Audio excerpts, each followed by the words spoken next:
Lalu mari kita akan berdoa bersama-sama.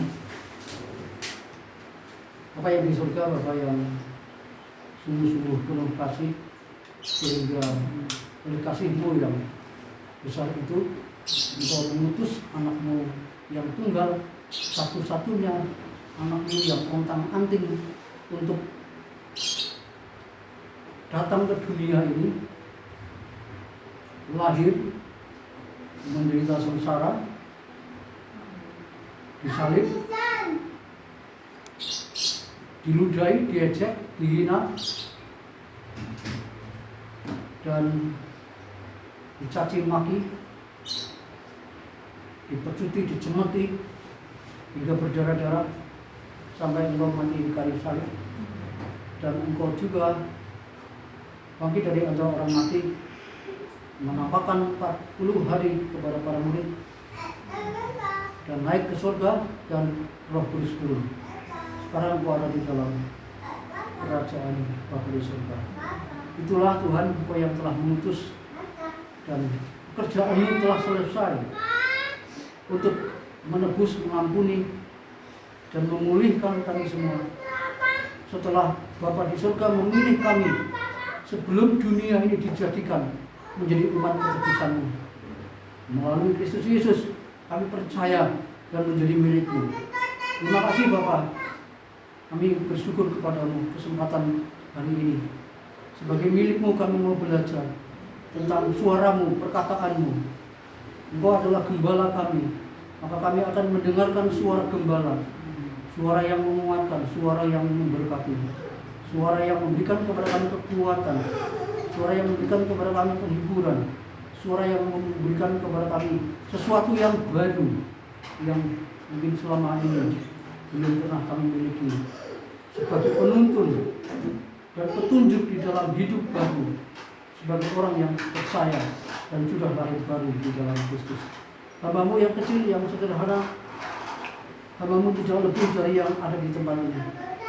Kiranya Roh Kudus Tuhan saja yang akan mengurapi, yang akan menolong sedemikian rupa, supaya firman Tuhan pada saat ini menjadi berkat buat kami. Kami mengundang Roh Kudus hadir di tempat ini untuk sungguh-sungguh memberikan kepada kami kekuatan oleh firman-Mu. Berfirmanlah kepada kami ya Tuhan, karena hati kami haus dan lapar dan sudah siap untuk menerimanya. Dalam nama Tuhan Yesus kami berdoa. Haleluya. Amin. Selamat pagi Bapak Ibu yang dikasihi Tuhan. Senang sekali kita bisa bertemu kembali, dan juga Pak Oki dan Mas Alfa yang kembali akan memberikan kepada kita penyuluhan, pengarahan hukum yang nanti sudah kita belajar firman Tuhan. Mari kita akan bersama-sama membuka dalam Alkitab kita, kitab Bilangan,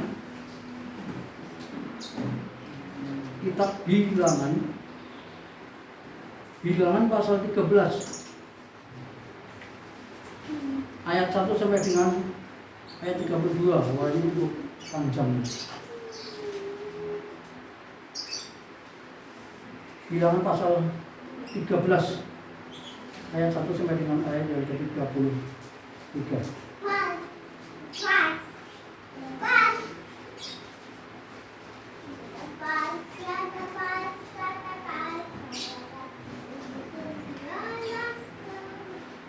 Lalu mari kita akan baca bersama-sama, silih berganti. Ayat 1 atau ayat yang ganti, saya membaca, sementara Bapak Ibu sekalian bermanfaat membaca ayat yang genap. Demikianlah bunyi firman Tuhan. Kedua belas perintah. Tuhan berfirman kepada Musa, akan memberikan pendidikan kepada Israel dari sejak subuh nenek moyang mereka. Haruslah kau suruh seorang semuanya pemimpin di antara mereka. Lalu Musa menyuruh mereka dari padang gurun Paran sesuai dengan titah Tuhan. Semua orang itu adalah kepala-kepala di antara orang Israel. Dan inilah nama-nama mereka dari suku Ruben, Seyanua bin Sakur. Dari suku Simeon, Safat bin Hori. Dari suku Yehuda, Kaleb bin Yefune. Dari suku Isakar, Yikal bin Yusuf. Dari suku Efraim, Hosea bin Nun. Dari suku Benyamin, Palti bin Rafi. Dari suku Sebulen, Gadiel bin Sordia. Dari suku Yusuf, yakni dari suku Manase, Gadi bin Susi. Dari suku Dan, Amil bin Gemali. Dari suku Aser, Setur bin Mikael. Dari suku Naftali, Nabi bin Hosi. Dari suku Gad, Guel bin Malki. Itulah nama-nama orang-orang yang disuruh Musa untuk mengintai negeri itu. Dan Musa menamai Musa bin ibu Yosua. Maka Musa menyuruh mereka untuk mengintai tanah Kanaan. Katanya kepada mereka, pergilah dari sini ke tanah Negeb dan naiklah ke pegunungan. Dan amati-amatilah bagaimana keadaan negeri itu. Apakah bangsa orang yang mendiamnya kuat atau lemah? Apakah mereka sedikit atau banyak? Dan bagaimana negeri yang didiaminya, apakah baik atau buruk? Bagaimana kota-kota yang didiaminya? Apakah mereka diam di tempat-tempat yang berkubu atau di tempat-tempat yang terbuka atau di tempat-tempat yang berkubu? Dan bagaimana tanah itu? Apakah gemuk atau kurus? Apakah ada di sana pohon-pohon atau tidak? Tambahkanlah hatimu dan bawalah sedikit dari hasil negeri itu. Waktu itu ialah musim hulu hasil anggur. Mereka pergi ke sana lalu mengintai negeri itu mulai dari padang gurun Sin sampai ke Rehob, ke jalan yang menuju ke Hamat. Mereka berjalan melalui tanah Negeb lalu sampai ke Hebron. Di sana ada Ahiman, Sesi, dan Talmai, keturunan Enak. Hebron didirikan 7 tahun lebih dahulu dari Zoan di Mesir. Ketika mereka sampai ke lembah Eskol, dipotong mereka di sana suatu cabang dengan setandan buah anggurnya. Lalu berjualah mereka menggandarnya. Juga mereka membawa beberapa buah delima dan buah ara. Tempat itu dinamai orang lembah Eskol karena tanah buah anggur yang dipotong orang Israel di sana. Sesudah lewat 40 hari, pulanglah mereka dari pengintaian negeri itu. Dan langsung datang kepada Musa, Harun, dan segenap umat Israel di Kadesi. Di padang gurun Paran, mereka membawa pulang kabar kepada keduanya dan kepada segenap umat itu, dan memperlihatkan kepada sekalian hasil negeri itu. Mereka menceritakan kepadanya, kami sudah masuk ke negeri kemana kau suruh kami. Dan memang negeri itu berlimpah-limpah susu dan madunya. Dan inilah hasilnya. Hanya bangsa yang diam di negeri itu kuat-kuat dan kota-kotanya bertubuh dan sangat besar. Juga keturunan Enak telah kami lihat di sana. Orang Amalek diam di tanah Negeb, orang Het, orang Yebus, dan orang Amori diam di pegunungan. Orang Kanaan diam sepanjang laut dan sepanjang tepi sungai Yordan. Kemudian Kaleb mencoba menenangkan hati bangsa itu di hadapan Musa. Katanya, tidak, kita akan maju dan menduduki negeri itu, sebab kita pasti akan mengalahkannya. Tetapi orang-orang yang pergi ke sana bersama-sama dengan dia berkata, kita tidak dapat maju menyerang bangsa itu, karena mereka lebih kuat daripada kita.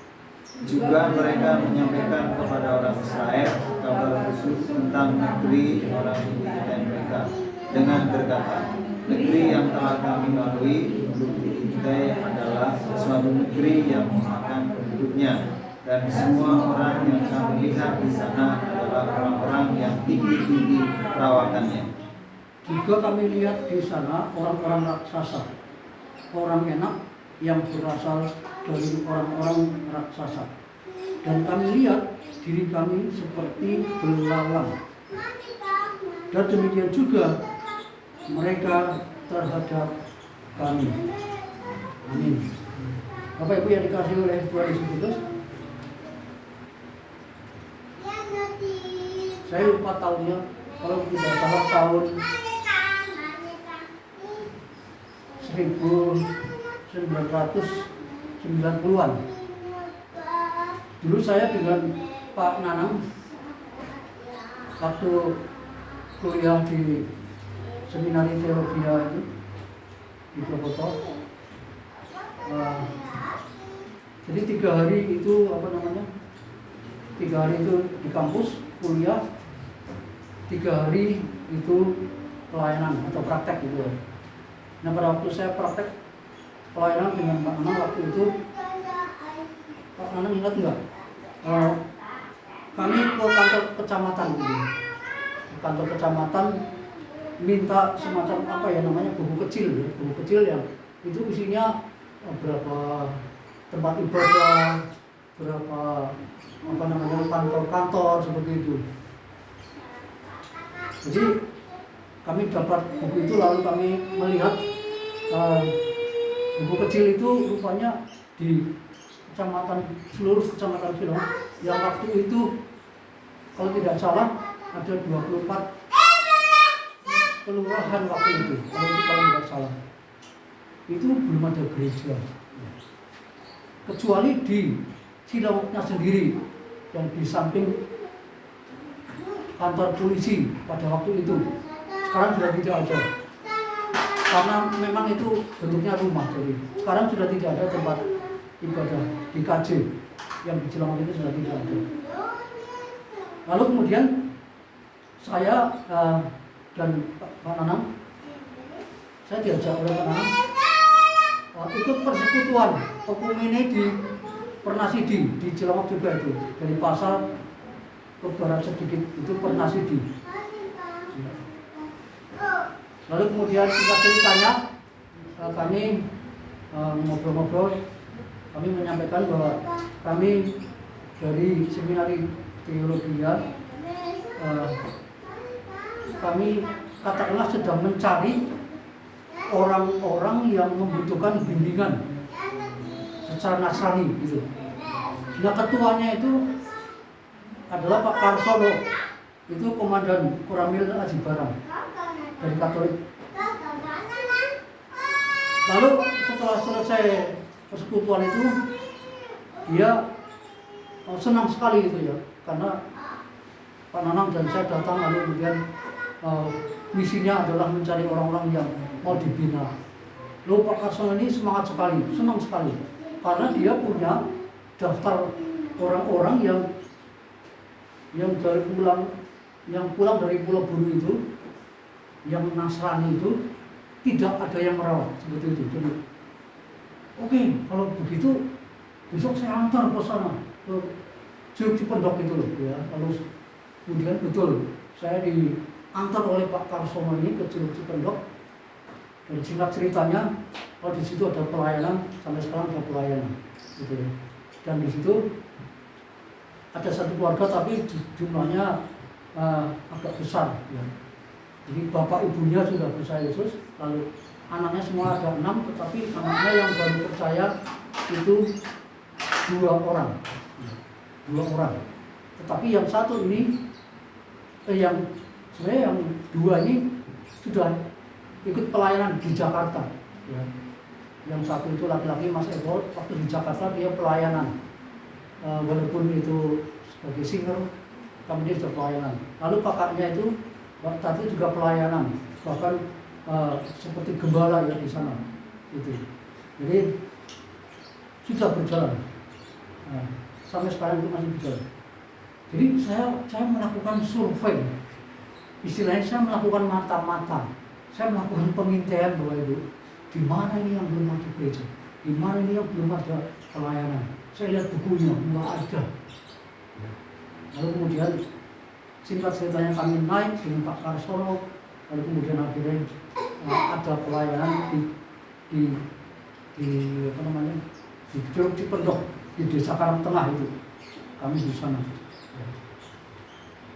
Nah Bapak Ibu yang dikasihi oleh Tuhan Yesus Kristus, sesungguhnya Tuhan itu, kalau kita melihat di dalam bacaan kita, Tuhan itu memberikan janji kepada Abraham, kemudian kepada Ishak juga, lalu kepada Yakub juga, ya, yaitu apa? Ya, bahwa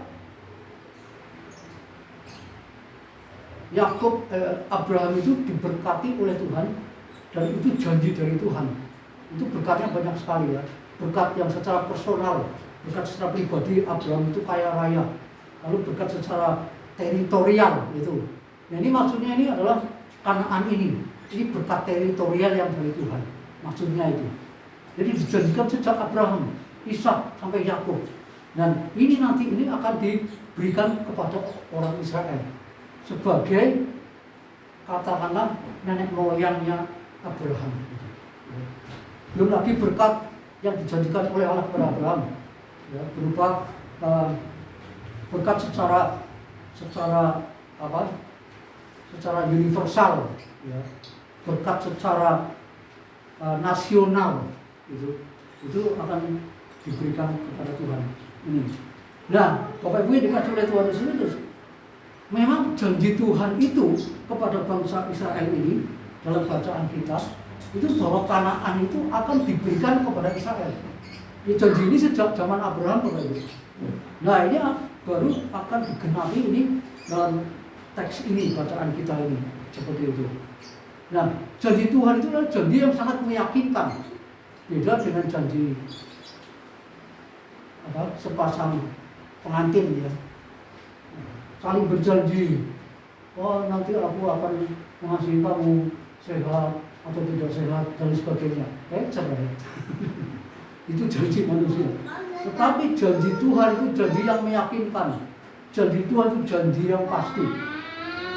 Hanya Bapak Ibu, janji Tuhan yang meyakinkan itu, ya, itu janji yang bersyarat, ya, janji yang bersyarat.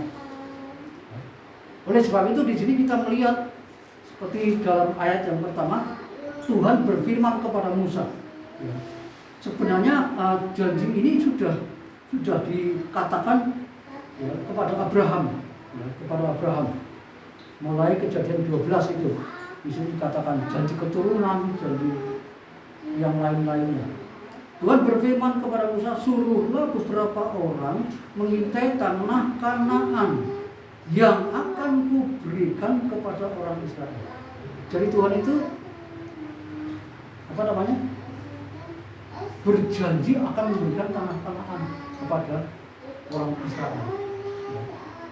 Nah, agar supaya janji Tuhan yang meyakinkan itu bisa terrealisasi, tergenapi, maka itu membutuhkan suatu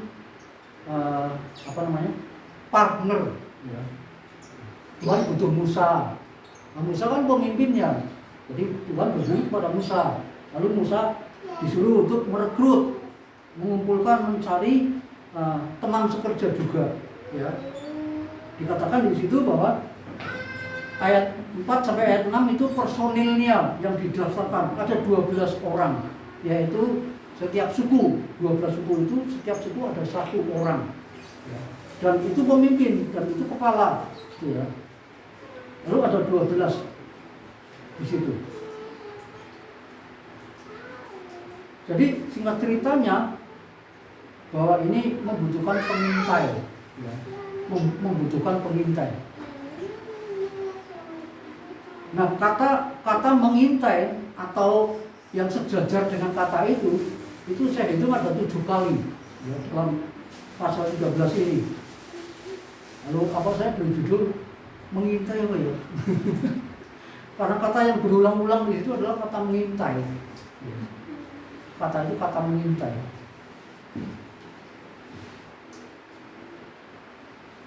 Bapak Ibu, memang ini adalah dalam pasal 13 ini memang ini untuk orang Israel. Tuhan menjanjikan akan memberikan tanah Kanaan itu untuk orang Israel. Nah, untuk gereja apa? Untuk jemaat apa? Apakah tanah perjanjian? Bapak Ibu butuh tanah perjanjian di Kanaan sana? Enggak, ya. Bapak Ibu enggak butuh tanah perjanjian. Yang butuh tanah perjanjian itu adalah bangsa Israel untuk teritorial secara bangsa supaya diakui oleh dunia internasional. Kalau tidak ada teritorial nggak diakui sebuah negara, sebuah bangsa. Makanya ini untuk orang Israel. Nah, Bapak Ibu yang dikasih oleh Tuhan Yesus Kristus, saya melihat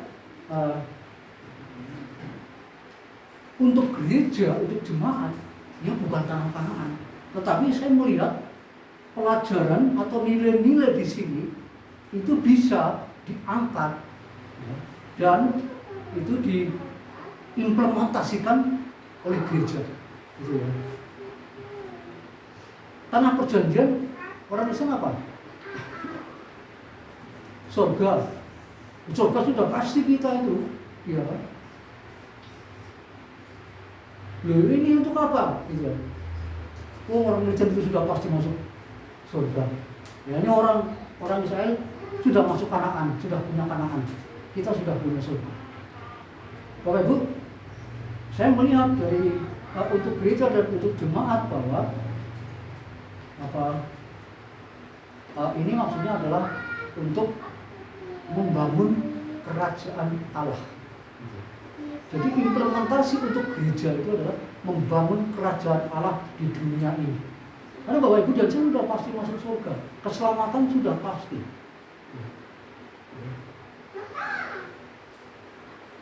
Nah, oleh sebab itu Bapak Ibu yang dikasih oleh Tuhan Yesus, seperti yang kita baca tadi itu, kalau kita melihat di situ ceritanya akhirnya 12 pengintai itu kemudian melakukan satu pengamatan ya. Itu metodenya itu sudah jelas, lalu rutenya juga sudah jelas, itu rute dalam yang akan ditempuh, jalan-jalan yang akan ditempuh, metode-metode yang digunakan di situ, lalu objek pengamatannya itu apa di situ ya, pada negeri itu, lalu bangsa itu jumlahnya, lalu bagaimana negeri yang didiami itu, lalu bagaimana kotanya, ya, apakah mereka itu orang yang kuat, orang yang berkubu, ya. Dan cara kerjanya juga sudah dijelaskan di sini, ya. Dan mereka juga sudah istilahnya luar biasa dalam mengadakan pengamatan ini. Pada waktu itu pas musim buah anggur, jadi mengintai, mengamati daerah itu sedang musim buah anggur, jadi nggak mungkin kelaparan ya, jadi ada satu selingan untuk bisa puas makan buah.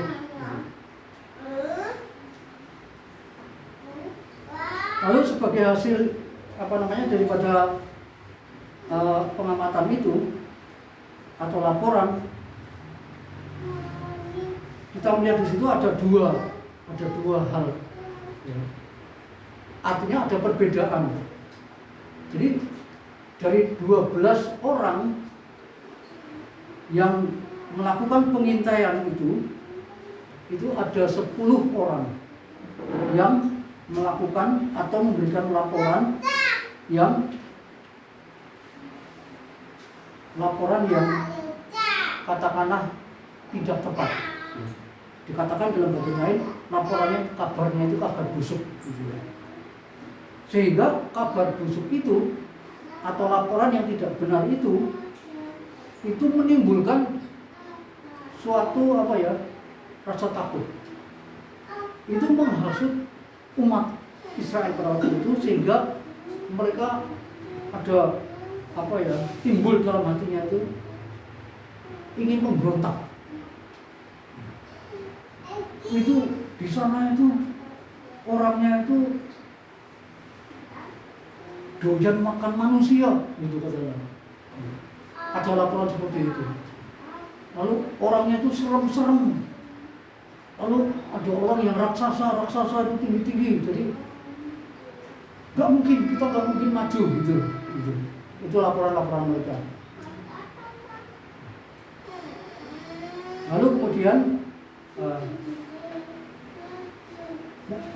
mengapa mereka melaporkan seperti itu Bapak Ibu?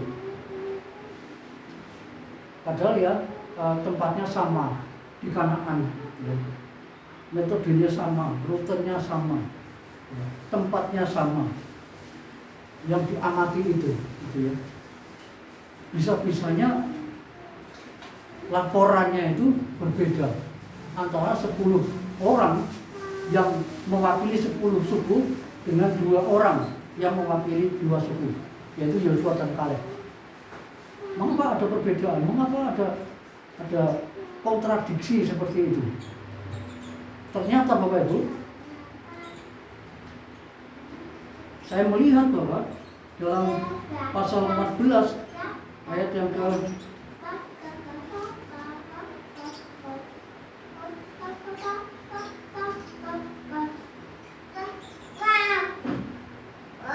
saya lupa ayatnya, tapi dalam pasal 14 itu dikatakan bahwa Kaleb itu jiwanya lain. Kaleb itu jiwanya lain. Kaleb itu yang melaporkan dan juga Kaleb itu sangat bersemangat seperti dalam ayat yang ke 30 itu. Kemudian Kaleb mencoba menenteramkan hati bangsa itu yang memberontak ya di hadapan Musa, katanya, tidak, kita tidak, ini Kaleb, tidak, kita tidak akan mundur, kita akan maju dan menduduki negeri itu, sebab kita pasti akan mengalahkannya. Terus ayat 31 ini 10 orang itu. Tetapi orang-orang yang pergi ke sana bersama-sama dengan Kaleb berkata, kita tidak dapat maju menyerang bangsa itu karena mereka lebih kuat daripada kita, dan seterusnya. Ya, jadi rupanya itu yang menyebabkan 10 pengintai itu memberikan hasil laporan yang negatif. Itu rupanya pola pikir mereka itu, ya. Jiwa mereka itu lain dengan jiwanya Kaleb. Jiwa, kalau saya bilang jiwa itu terdiri dari pikiran, perasaan, dan kehendak. Jiwanya Kaleb itu pikirannya itu pikirannya itu benar, perasaannya juga benar, kehendaknya, kemauannya juga benar. Tapi ingat, 10 pengintai itu jiwanya itu berbeda dengan Kaleb. Pikirannya itu negatif, perasaannya itu negatif, kemauannya juga negatif. Bayangkan kalau Bapak Ibu lihat dalam pasal 14, mereka memberontak kepada Musa, bahkan mereka memberontak kepada Tuhan. Musa dilempari oleh orang-orang Israel ini karena tetap mau maju masuk ke tanah Kanaan ini. Itu yang membedakan Bapak Ibu. Yang membedakan berikutnya adalah cara pandang. Cara pandang 10 pengintai itu adalah cara pandang yang lama. Cara pandang yang lama. Cara pandang yang dibawa dari Mesir. Jadi ketika melihat itu ya, situasi Kanaan seperti itu, walaupun penuh madu, walaupun penuh susu, tapi mereka ketika melihat orang-orang raksasa, melihat kubu yang sangat kuat, mereka ketakutan luar biasa. Seperti pada waktu mereka dikejar oleh tentara Fir'aun, melintasi itu laut Tebrau. Wah, mereka ketakutan sekali. Ayo kita kembali saja ke Mesir daripada kita mati di tengah laut seperti ini. Pokoknya maunya kembali ke Mesir terus. Itu cara pandang lama. Cara pandang lama. Karena apa? Karena mereka itu adalah diperbudak 400-an tahun di tanah Mesir. Jadi itu produk dari sana. Sehingga mentalitasnya ya mentalitas yang seperti itu, ya. Tidak siap menghadapi masalah, tidak siap menghadapi tanggung jawab, bahkan terhadap janji Tuhan yang meyakinkan sekalipun, itu mereka itu enggak percaya. Enggak percaya.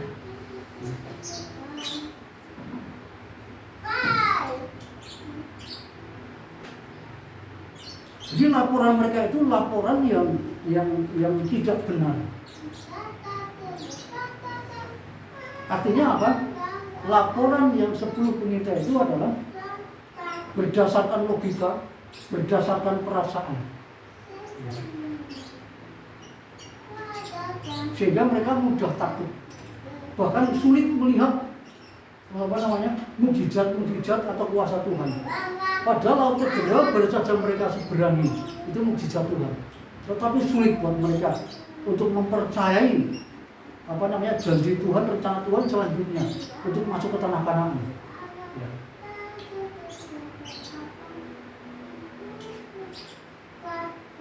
Nah, laporan Kaleb dan Yosua ini adalah laporan yang didasarkan kepada iman dan janji Tuhan. Jadi Kaleb dan Yosua itu Tuhan menjanjikan Kanaan akan kuberikan padamu. Oh, langsung percaya Kaleb sama Yosua. Dan imannya itu didasarkan kepada janji Tuhan. Saya percaya kepada janji Tuhan itu. Dan juga Kaleb dan Yosua percaya iman Kaleb itu dan Yosua didasarkan kepada kebenaran. Didasarkan kepada kebenaran. Nah, ini cara pandang yang baru, Bapak-Ibu. Cara pandang baru. Jadi cara pandang yang baru itu dibangun dari iman yang didasarkan kepada janji Allah. Gitu ya. Bapak Ibu yang dikasihi oleh Tuhan Yesus Kristus, yang melihat akibat dari laporan-laporan itu, ya, akibat daripada laporan 10 pengintai itu, segenap umat itu jadi takut, ya.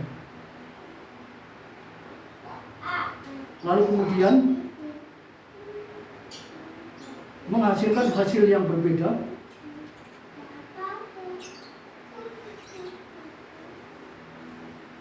Lalu kemudian yang selanjutnya